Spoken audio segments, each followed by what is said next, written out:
Hello, everyone, and welcome back to another episode of Hawks Latest, your number one source for news, updates, rumors, opinions, and you guessed it, the latest and the greatest regarding the Atlanta Hawks. I'm your host, Zach Langley, aka Langley ATL. Today, we've got a full slate of updates to break down for you. This is the 151st episode of Hawks Latest presented by FanArt, so hopefully you guys have been enjoying the ride. I know I have. Like I said, we got a lot to break down today, so before this video gets started, if you guys could go ahead and hit that like button and subscribe if you haven't already, it would be very much appreciated. It would go a very long way. But yeah, it's not all doom and gloom today. I mean, we definitely it's going to start with a little bit of negativity, just considering that two games happened over the weekend. We got to give a quick little breakdown of both, and yes, both happened to be losses. It extended the losing streak to 6 games. The Hawks have lost 6 in a row and completing a completely winless 0-5 homestand. So we were all excited about the Hawks having 5 home games in a row. Chance to get back on track. They didn't win a single one. Just great stuff. Just everything you love to see. So despite some strong individual performances and a complete showing in a competitive showing in the second game in the weekend, just the same things continue to resurface for the Hawks. They have bad habits right now. They're working on them, but right now it's pretty ugly. There's rebounding issues. They're turning over the ball, and they just seriously have an inability to consistently close games at home.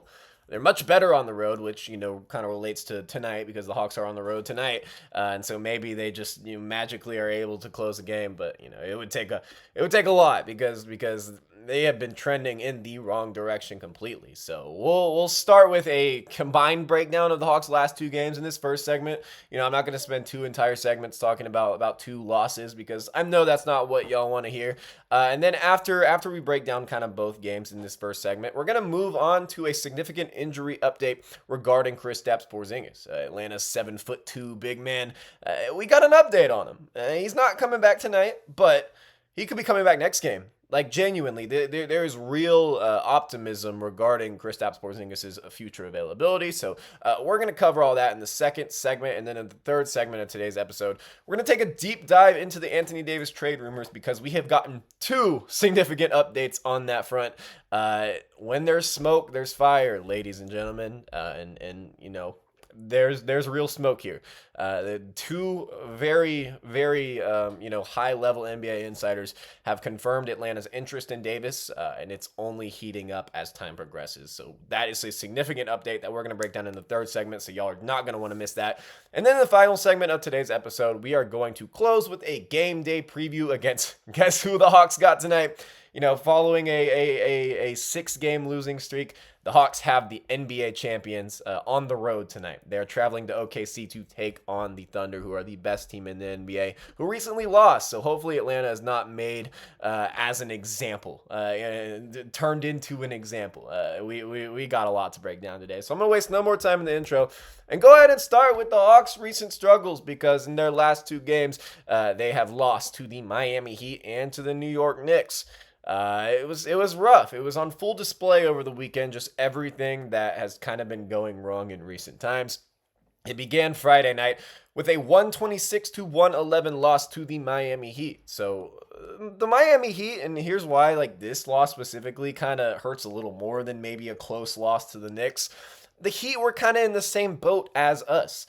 They were a team who were very much struggling. They had lost 8 of their previous 9 heading into the game against Atlanta, and this was a game that the Heat, soundly won. This wasn't super in doubt for them, especially when it got later in the game. Against Atlanta, they kind of flipped the script. They looked a lot more physical and composed than they had in recent memory, and specifically just more than Atlanta since the opening tip. It just wasn't a game where it looked like the Hawks were going to gain any sort of momentum as it progressed. Norman Powell, who I was, really intrigued to see how Atlanta was going to defend, how they were going to blitz him, who they were going to send at him if he got a player on a drive, and he loves that 3 ball, so that moving 3 ball specifically. So I was just interested to see who Atlanta had on him for majority of the game, but they sent various action at him, and none of it really worked. But he led scoring with 25 points, and another guy that absolutely lit it up for Miami was a guy who was very unexpected, Pele Larson, who was making his return from an ankle injury. actually had a career night. He scored 21 points for the Miami Heat, and just to the dismay of Hawks fans, because there's always a common theme of people coming into State Farm Arena, lesser known role players, and having career nights. And Larson was the guy for the Heat who did exactly that.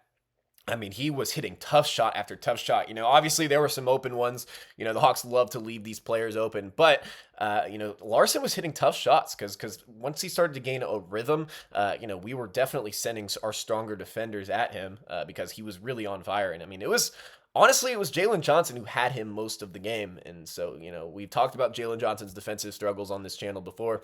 This season, he's been really, really rough on the defensive end. And that was no different against the Miami Heat. I mean, if your star forward can't defend Pele Larson, I mean, we got to take a legit look in the mirror. It's not just Jalen, who's handicapping the team. Like the team has really sucked defensively in recent weeks. So, I mean, we've got a lot to kind of fix there. But Jalen certainly did not help it with how he played against Pele Larson. But yeah, it was tough shot after tough shot, and he finished with 21 points, which isn't a high career high, but I mean, for a player of that caliber, I would say that, it is. And so the Heat were also shorthanded because, they were down their two best players, so that makes this loss sting a little bit more. Bam Adebayo was out, and Khalil Ware filled in admirably. He's a guy who, he was in that 2024 draft class where the Hawks took Reza Shea at 1. He was definitely one of my targets if they had stayed put and not jumped to number 1.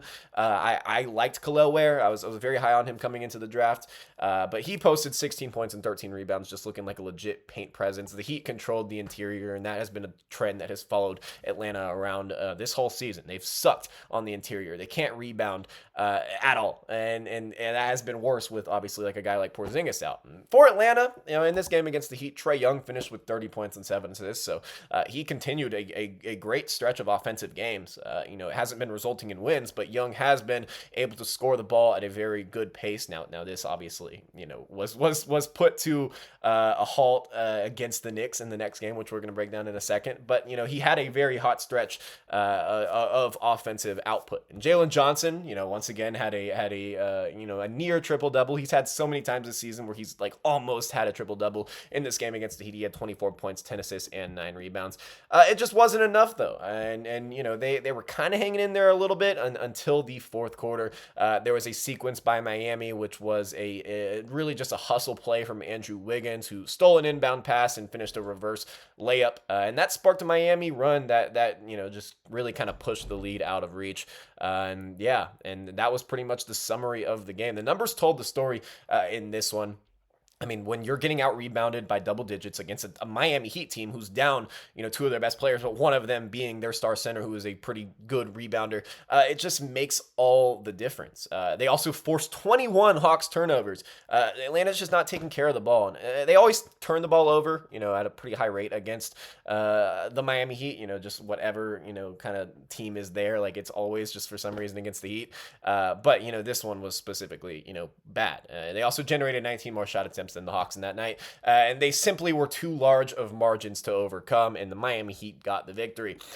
So then the next night, the Hawks played on a back-to-back. We've had a lot of back-to-backs this season. Thank you, Adam Silver, for giving us an absolutely tough schedule. And this is certainly one of the toughest stretches of the season. So it's just great that we're playing the worst ball that we're going to play all season during the toughest schedule stretch. That's great.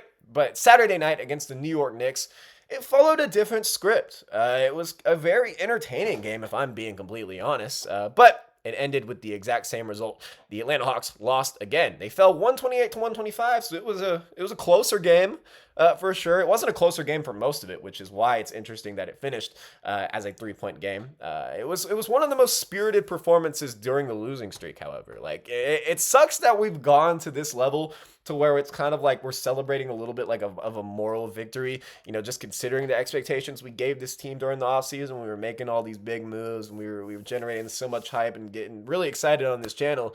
Just the fact that we're like, yeah, okay, we held it close with the Knicks. Let's go. It kind of sucks, but it's just where the team is at right now. It's the realisticness of the situation. Karl Anthony Towns dominated. He had 36 points and 16 rebounds. He got to the free throw line like 100 times. I mean, Cat is able to do whatever he wants defensively, but as soon as you try to defend him on his reckless drives, they're gonna immediately whistle you. And the Hawks were getting frustrated with that, and I was certainly getting frustrated with that. I was at this game, I was in media, and it was rough. I was not enjoying the Karl Anthony Towns experience. And Jalen Brunson also added 34 points. He's so clutch. He's just someone that New York can consistently rely on to get them buckets in late game scenarios. And New York finished with a commanding 56-38 rebounding advantage, once again exposing Atlanta's interior weaknesses. That comes as no surprise. I mean, heading into the game, it was clear that New York was going to out-rebound them. I mean, with Mitchell Robinson and Karl Anthony Towns, I was like, the Hawks are probably cooked. I was surprised to see them hang in there, but yeah, it just eventually, it was not good. The Hawks, they showed fight. Onyeka Okongwu delivered one of the best games of his career. He had 31 points and 14 rebounds. He hit like 6 threes, so I mean, he was killing it from beyond the arc. Jalen Johnson recorded his 13th consecutive double-double, finishing with 20 points, 12 rebounds, and 9 assists. Another like one off from a triple-double. I don't know what it is with Jalen, but this is a very common trend. He does this all the time. Atlanta briefly took the lead with 48 seconds remaining after Nickeil Alexander-Walker, who scored 25 points that night, came up with a steal and basket. He had that late game strip on Jalen Brunson and converted the lay. I was super hyped. I was like, this is probably going to be a win, and that would have been a great momentum thing. But it just, they couldn't get it done late in the game. Execution failed down the stretch. OG Anunoby hit key free throws and then sealed the game by intercepting that Trae Young pass to Jalen Johnson, and he converted 2 more from the line. He really was clutch for New York, and he got them the victory. Young was playing on the second night of a back-to-back for the first time since, returning from that injury, the right MCL sprain, and he was not very good. I defend Trae a lot on the channel. He was not good against the Knicks. It was a very rough game, and there wasn't a lot of spirited effort from him, especially on the defensive end in that game. But second night of a back-to-back, I'll try to give him the benefit of the doubt there. He was clearly impacted by fatigue, and so if you take these together, both of these losses, I know that's probably a longer segment than usual. They highlight the Hawks' biggest issues right now. Their rebounding deficits, their turnovers at critical moments, and they're now 5-11 at home on the season. So.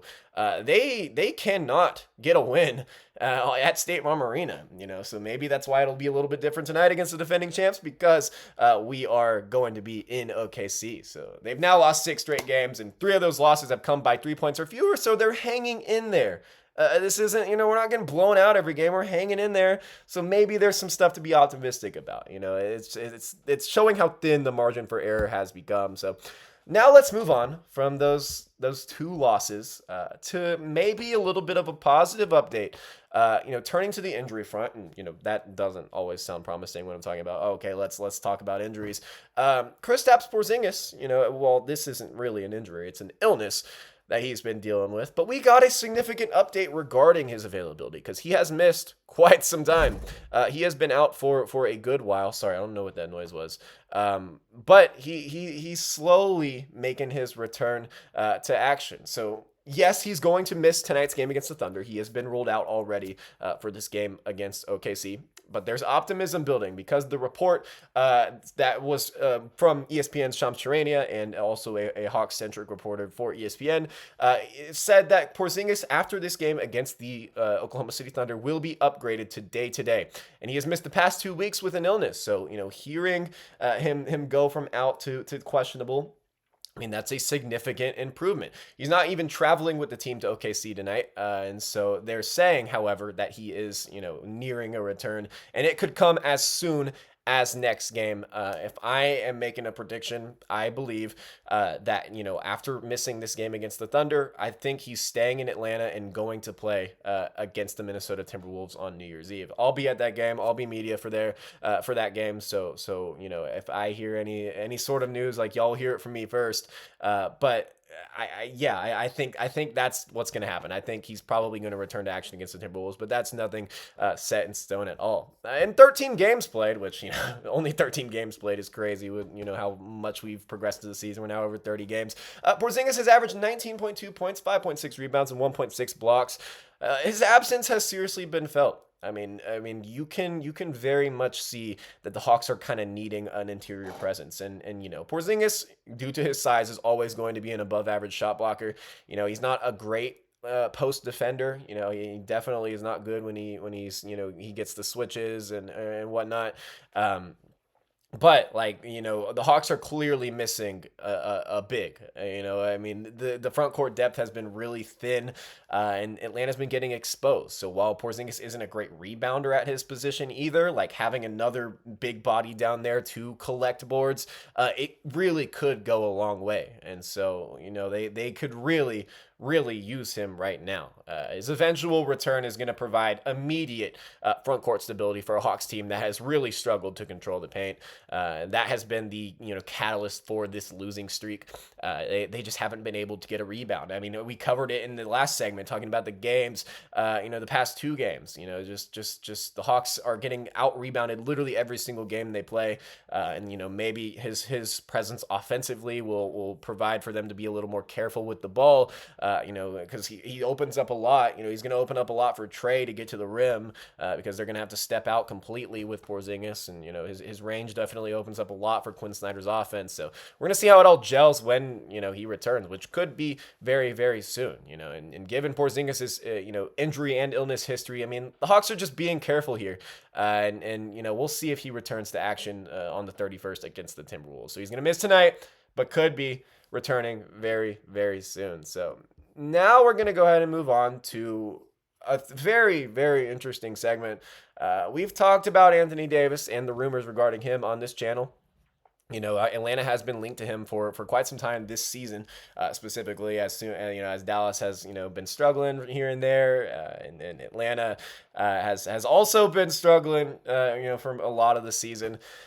The Hawks have been linked to Davis a good bit. And so now they're 3 games under 500, and the front court is thin, and we've got concerns and questions about the availability of Kristaps Porzingis, at all. Trade speculation has intensified, and the ones surrounding Anthony Davis it's at an all-time high. There's so much smoke right now regarding Anthony Davis and the Atlanta Hawks because a couple nights ago, NBA insider Chris Haynes, who high-level insider, like very, very tapped in with the league. He put out a report. Well, he actually appeared on NBA TV, and he actually said that the Hawks remain very intrigued by the possibility of acquiring Anthony Davis from the Dallas Mavericks. But he did say some other specific things regarding that.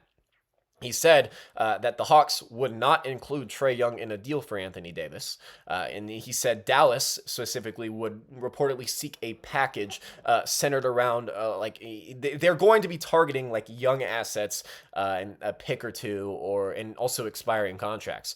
And so then he also said, following that, he said that Dallas would probably want a package surrounding Zachary Rizashea, the 2024 first overall pick that has been kind of having a poor second season so far. And so that's definitely worth noting. That's a new development. We haven't really talked too much about Zachary Rizashea being in the package, but this may be the thing that gets a deal done if Atlanta were to offer Rizashea away. So that was the full report from Chris Haynes. But just yesterday, we got another NBA insider who is very tapped in talking about Anthony Davis to the Hawks. Mark Stein, who was of the Steinline, who was the very first person to mention any sort of Atlanta interest in Kristaps Porzingis this offseason, he is now doubling down on the Atlanta Anthony Davis rumors. He described the Atlanta Hawks as a real deal suitor for Davis. And then he basically confirmed the Chris Haynes report, saying the Hawks are very interested. The only question is how far they're willing to go with an offer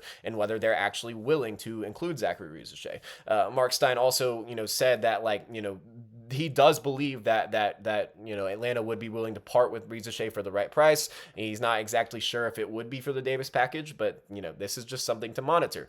Would you guys give up Zachary Rizashea in a package for Anthony Davis?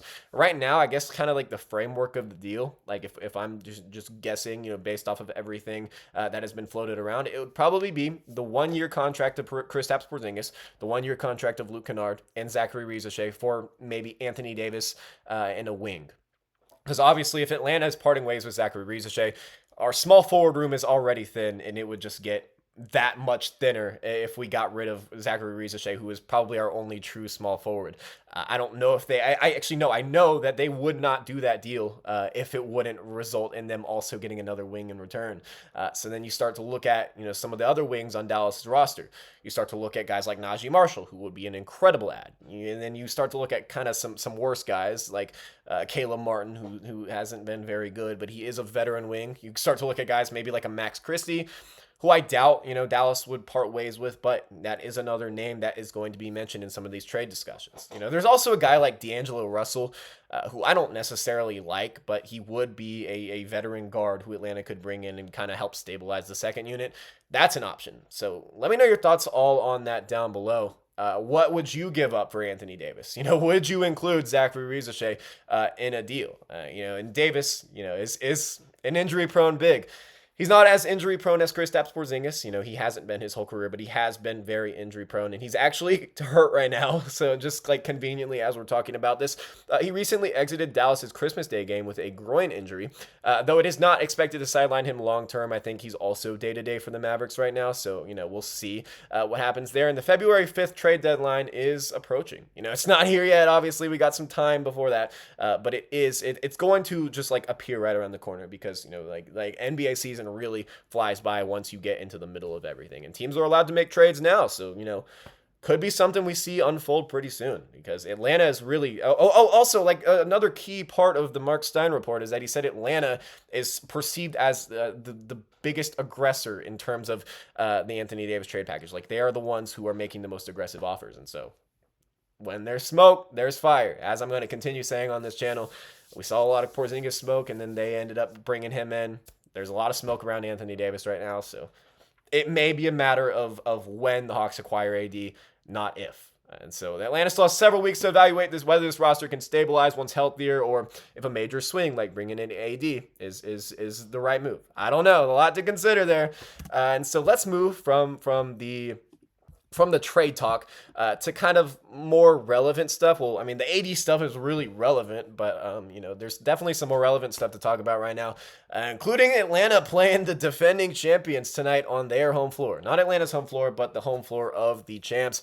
It's a Monday night matchup against the red-hot OKC Thunder, in which Red Hot may be putting it like maybe a little bit in a false light because while they have been really good this season, haven't lost to many teams, they've lost to the Spurs 3 times, including their last game was against the Spurs. The Thunder are coming off of a loss, and they might just be taking out their anger on our poor Atlanta Hawks tonight. The Thunder are led by a few of the best players in the NBA. I mean, they got SGA, who is playing at a really high level. Whether you agree with it or not, like he's probably going to take home his second MVP this year. It's either going to be him or Jokic probably, and then it's just going to be a toss up between the two. Like, do you value OKC's team record more or Jokic's unreal numbers more? They're probably going to give it to SGA if they continue on this trend. But yeah, he's been great this season, and they also have Chet Holmgren, who has also been great this season. Just making the real difference for the Thunder just in general. He continues to impress in his third NBA season. He had 29 points, 9 rebounds, and 4 blocks on Sunday. And earlier this season, he already kind of torched the Hawks because the Hawks played the Thunder at State Farm Arena earlier this season, and yeah, the Thunder killed them because of course they did.